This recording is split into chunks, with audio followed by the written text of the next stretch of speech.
You're so good to me, and your love is the inspiration that I need.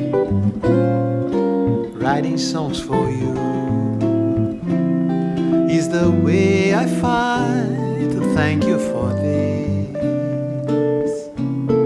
Face the music, dance to the music.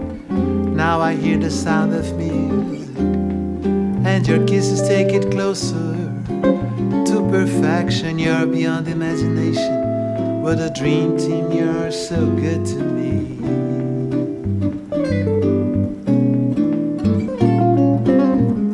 You're so good to me, and I hope to give you back the peace of mind that you give to me.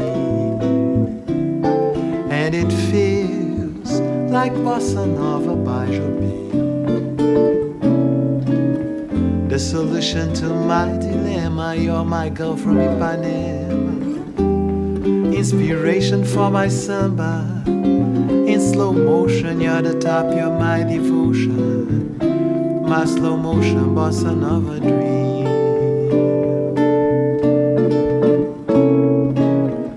The solution to my dilemma, you're my girl from Ipanema. Inspiration for my samba. In slow motion, you're the top, you're my devotion. My slow motion, Bossa Nova dream. Você.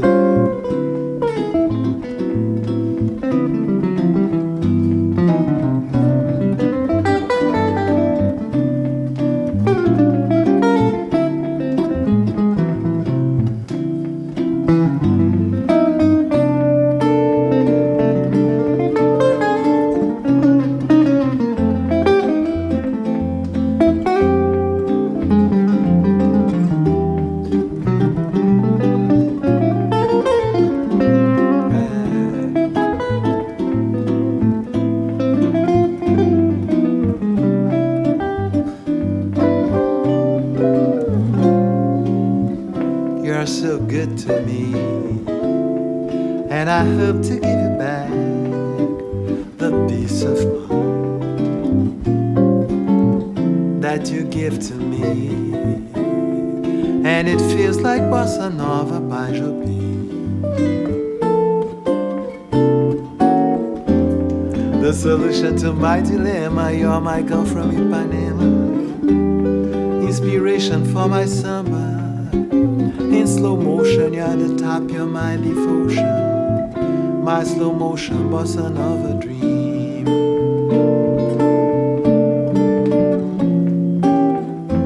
The solution to my dilemma, you're my girl from Ipanema. Inspiration for my samba. In slow motion, you're the top, you're my devotion. My slow motion, Bossa Nova dream.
Já nascemos ensaiados. Você vai virar uma gig. Gente, eu estou aqui com Celso Fonseca. Uma honra receber esse cara aqui, um artista maravilhoso, um compositor incrível, instrumentista, produtor. Quer dizer, um cara que tem N qualidades, atributos, vários trabalhos, ataca em várias. Prazer é meu em estar aqui. Puxa vida, obrigado pelo convite. Uma honra receber você, cara. Uma honra é minha. Eu ficava de olho aí no seu programa e falava, um dia ele vai me chamar. Eu lembro quando eu conheci o teu trabalho, inicialmente, era um trabalho como instrumentista, basicamente instrumentista, tocando com os artistas. Né? Você toquei tocou com o Gil, toquei com o Javan, com todo mundo, com o Milton, com Betânia. Gravei com todo mundo. Gravei com todo mundo. Né? E também, aí, quer dizer, fazendo aqui um pouquinho da cronologia do que eu... De como você chegou, como você conheceu. O seu trabalho, né? Primeiro, realmente, eu te vi como um instrumentista sempre, tocando no trabalho dos outros. Aí, de repente, eu vi que você começou a descolar e começou a fazer o teu trabalho solo. O que é muito bacana, que eu acho que é super importante, que tem uma hora que o músico... Quer dizer, é lógico que tem vários músicos maravilhosos que fizeram a carreira inteira, né? Tocando com outros artistas e tal, mas eu acho que se você tem algum recado específico seu para dar, é importante uma hora você dar uma descoladinha. Né? Eu acho que é inevitável, quer dizer, chega um momento que você sabe que você pode dar uma contribuição um pouco maior, você pode fazer uma outra coisa. Eu conheci o Ronaldo Bastos em 1984, 85, e eu me lembro que, apresentado por um amigo comum, ele já era o Ronaldo Bastos, do Clube da Esquina, claro. Enfim, já era o cara, para mim era um mito, um ídolo. E eu timidamente mostrei uma fita pro Ronaldo com as músicas minhas. Aí ele falou, não, deixa aqui que eu vou ouvir e tal. Eu deixei e esqueci. Deixei lá na casa dele. Uma parte aqui. Gente, fita é uma coisa que a gente usava antigamente. Fita cassete. Vamos explicar. O cara fala, deixei uma fita. Deixei uma fita. A fita é verdade. Essa fita? É verdade. Hoje em dia, daqui a pouco nem CD as pessoas sabem o que é mais. Nem mais CD. Nem nada. Agora é nuvem, né? A música está na nuvem. E aí, quer dizer, teve essa coisa sua de instrumentista, aí começou, depois de instrumentista, para compositor. Aí comecei a compor com o Ronaldo. Deixei essa fita, o Ronaldo um dia me liga, 15 dias depois, eu falei, e aí, gostou das músicas? Ele falou, gostei, fiz todas. Caramba! Ele fez as 5 músicas que tinha ali, e a primeira música que ele fez foi Sorte. Olha só! Que foi gravada pela Gal e o Caetano. Olha só! E daí a gente não parou mais de compor, e aí muitas pessoas começaram a gravar música nossa, Nana, Betânia, Bem Mato Grosso. Dá uma canjinha do Sorte pra gente. Sorte... Só para as pessoas lembrarem da música, é uma música super... Né? Tudo de bom que você me fizer faz minha rima ficar mais rara. O que você faz me ajuda a cantar. Põe um sorriso na minha cara, meu amor. Você me dá sorte, meu amor. Você me dá sorte, meu amor. Você me dá sorte na vida. Aí bacana demais, pô. E aí, começaram, como eu te falei, começaram a gravar músicas nossas. Mas chegou num determinado momento que eu acho que o compositor tem uma coisa... Acho que até hoje tem um pouco isso, né? O compositor da moda, né? Então chegou uma... Nesse momento nós éramos os compositores da moda. Então todo mundo queria gravar coisas de Celso Fonseca e Ronaldo Bastos. Mas chegou uma hora que deu uma seca, assim, ninguém mais gravava e tal. Aí o Ronaldo falou, grava você.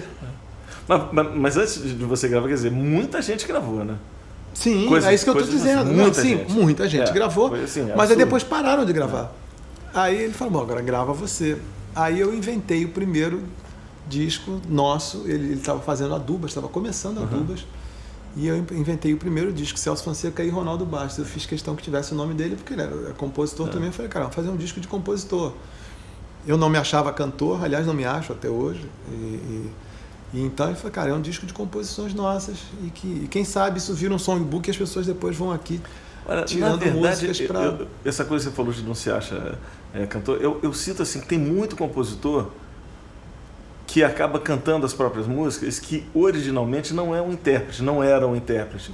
Mas a gente tem vários casos desses na música brasileira, né? E que eu vou te falar, que eu acho que às vezes o cantor cantando às vezes é imbatível. O compositor cantando é imbatível. Às vezes a versão dele é muito melhor do que a versão de outras pessoas. Exatamente, porque ele tem a onda.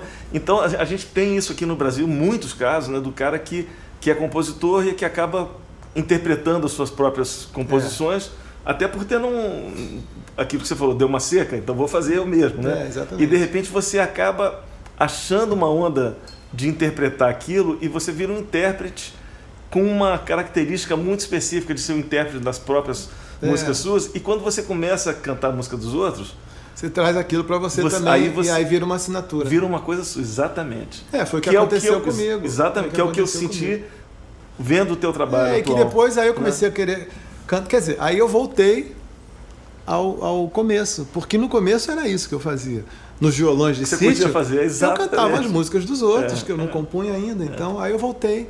Só que aí já com uma assinatura, né? Quer dizer, eu comecei a cantar e comecei a cantar coisas dos outros da minha cara, com a minha cara.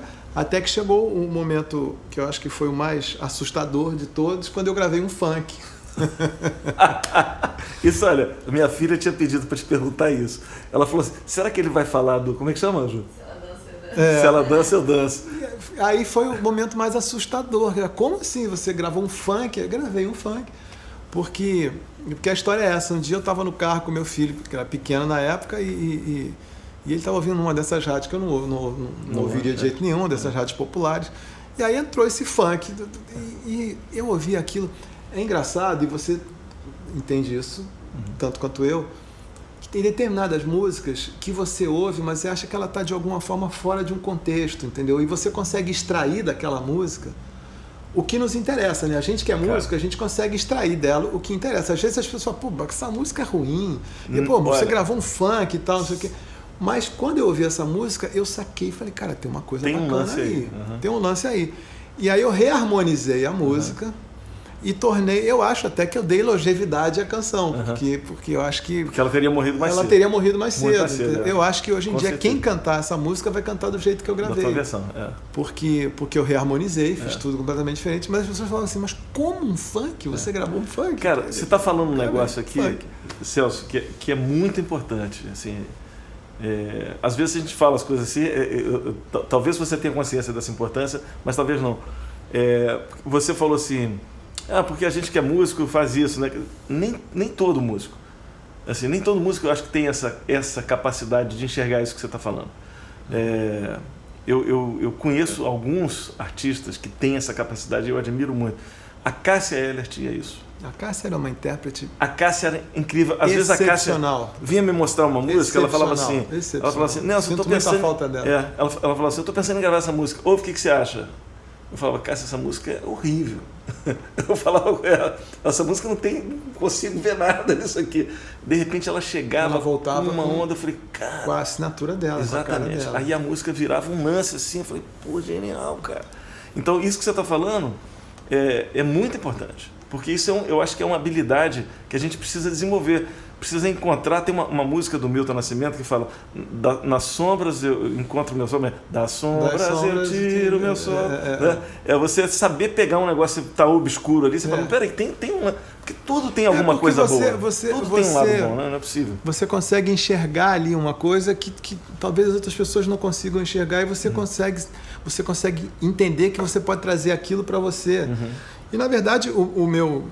Quer dizer, o meu discurso, a minha explicação depois, que muita gente ficava espantada... a gente deve ter te cobrado isso. E era exatamente essa. Eu falo, gente, é uma canção de amor, que eu acho que ela devia ser dita mais ao pé do ouvido, entendeu? Então, não era aquela... Se ela dança, eu danço. Não, eu fiz um...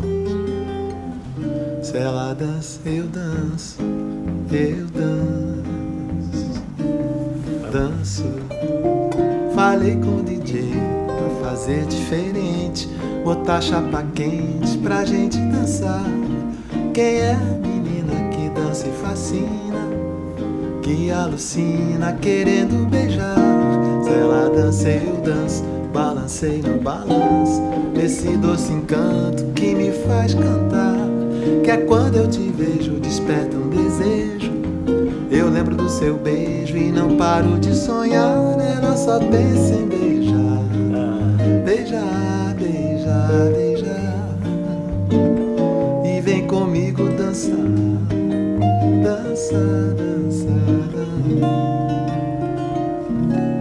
E aí vai. Agora, é o que você falou. Ou que você não falou, mas o que eu entendi. O que eu acho é que talvez muitos músicos tenham... isso aí não é, claro, não é um juízo de valor, cada um tem seu pensamento. Mas acho que talvez muitos músicos tenham um certo preconceito. Ou um pudor, né? Algum pudor, alguma de tentar mexer em certas coisas, entendeu? Ou talvez alguns músicos gostem de sacralizar muito uma coisa. Isso aqui não pode ser mexido, entendeu? Então isso aqui, sei lá, um Tom Jobim, você não pode mexer no Tom Jobim, você não pode mexer no Villa Lobos, você não pode mexer no... Então, e eu acho que o divertido é isso, né? Mexer. Quer dizer, é mexer. O divertido é você mexer. Eu gosto de mexer. Né? Eu acho que isso aqui é bacana. E tem a tua coisa como instrumentista que a gente estava falando, que eu lembro quando eu te vi tocar assim uma vez, a gente estava no Mistura Fina, alguma coisa assim, eu fui lá te assistir, a gente não se conhecia. E aí... E você com certeza nunca tinha ouvido falar de mim. Eu tinha acabado de chegar no Rio. Acabado de chegar. Aí eu lembro que eu te vi tocando e tal. E eu fiquei super impressionado, assim, com o bom gosto. E vi que você tinha, falei, pô, ele tem uma onda de ter uma influência, tem um ar de Benson, de George Benson, assim, envolvendo, né? Aí de repente você chegou aqui em casa com a guitarra, que é o modelo George Benson. Eu falei, então tem mesmo, não estava. Não. Tenho, assim, eu sempre, quer dizer, claro, guitarra, a gente tem vários ídolos e várias pessoas que a gente admira. Eu tenho muitos ídolos que eu admiro que não tem nada a ver com Benson, como Santana, por exemplo, como Mike Stern, enfim, pessoas que tocam a guitarra. Jeff Beck, para mim, Jeff Beck é a personalização da guitarra. Para mim, a guitarra é uma extensão do corpo dele. Mas eu sempre tive uma coisa muito da guitarra limpa, né? Quer dizer, não só do jazz que eu comecei tocando, mas a guitarra limpa. E para mim o Benson, aliás, o Benson e o Pat Metheny também. Mas o Benson para mim era o cara assim, porque tinha um pouco do soul, tinha um pouco do blues, tinha um pouco do R&B, então tinha isso tudo meio misturado. E ele tem também um pop. E depois foi virando isso. Depois do Breathing, foi o disco que tinha o Dismasquerade e tal, daí ele foi... Lindo. Mas sempre tive uma influência muito grande do Benson, apesar de nunca ter tirado um solo do Benson. Isso é muito engraçado, né? Engraçado. Nunca tirei um solo do Benson. Acho que isso vai entrando por osmose e um dia você vai tocando e fala, caramba, é isso aqui. É igual aprender uma língua. Se você fica em torno de alguém que tá, ou de um ambiente que está todo mundo falando aquela língua, aos poucos você vai entendendo umas palavras, vai entendendo o seguinte. Quando você vê, você já está tocando aquelas coisas. E não às vezes às vezes é uma coisa, você tira uma frase, tira um lick e tal, mas aquilo não vai fazer o contexto inteiro. E aí foi assim, o Benson foi por osmose. Descobri que eu fazia sketch também, sem saber também. Um dia eu saí fazendo, com o Márcio, saí fazendo sketch, tocando junto, falei, caramba, eu sei fazer isso. Se você me perguntar como, também não sei. Mas... porque eu acho que a música, nesse caso, a música, a gente toca com a cabeça, com o coração, e depois vem o dedo. Então você pode cantar aquilo que você faz, né? A primeira é aqui, né? A primeira é aqui. Na verdade, eu também canto tudo que eu faço, assim, eu gosto de sair cantando, só que eu sou desafinadíssimo, então eu toco e não saio aqui. Você... Às vezes eu ouço eu tocando e falo, pô, mas cara, eu tô cantando tão longe do som que tá saindo. Mas não é só você. Você viu o Keith Jarrett, o Hancock. O Hancock, ele fica... Aquilo tá na cabeça dele, mas você não sabe o que ele tá fazendo. Mas cara, o Benson é mestre. Você falou do disco Breathing, que é um disco, porra, é um ícone, assim, um disco que foi um clássico. Foi clássico. E foi um divisor de águas na carreira dele. Que ele entrou cantando aquelas coisas. Mas, vamos fazer uma coisa do Breathing? Vamos fazer o Breathing, o próprio Breathing. Então vamos. Bom, queria antes te agradecer aqui essa presença, bicho. Bom demais estar aqui contigo. Agradeço esse privilégio. Tocar contigo. Que bom. Bom demais. E vamos seguir. Bate aqui essa caneca. Vai parar aqui não. Bate essa caneca. Sua caneca tem alguma coisa dentro? Tem água. Minha caneca tem água, vou dar um golinho de água.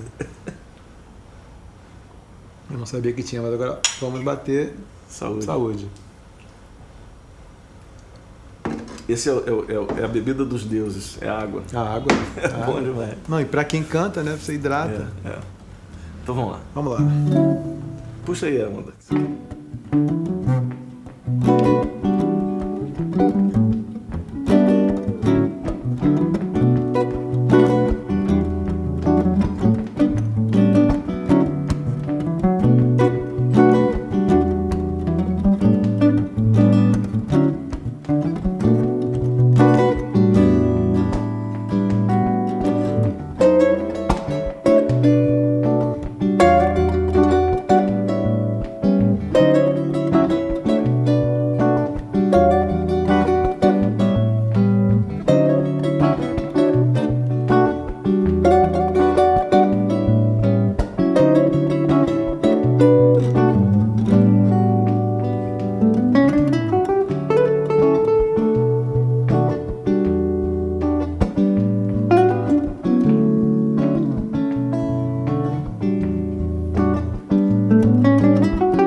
garoto!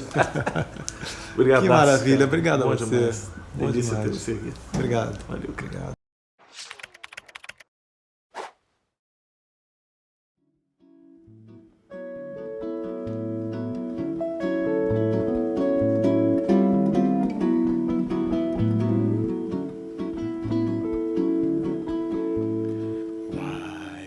Birds